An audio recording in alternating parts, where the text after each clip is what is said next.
আসসালামু আলাইকুম ভাইয়া বন্ধুরা, কেমন আছেন আপনারা সবাই? আশা করি আপনারা সবাই ভালো আছেন। তো এটা হলো মালয়েশিয়ার নাসি গোরিং আয়াম।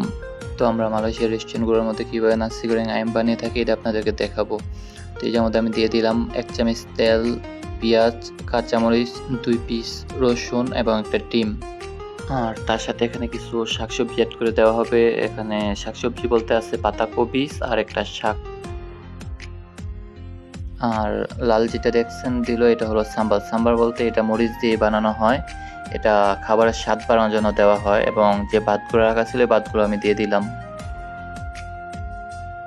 আর তার সাথে এখানে দিয়ে দিতেছি সস, ২ রকমের সস আছে এই জায়গায়, আর একটা আছে লবণের পানি, আর তার সাথে ম্যাগি পাউডার।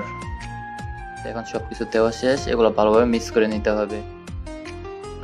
আর খুব সহজে আপনারাও ঘরে বসে বানিয়ে নিতে পারবেন এরকম নাসি গোরিং আয়াম। আর আয়াম জিনিসটা হলো মুরগি, মালয়েশিয়া মুরগিকে আয়াম বলা হয়। তো বন্ধুরা, ভিডিওটা কেমন হলো কমেন্টে অবশ্যই বলে যাবেন।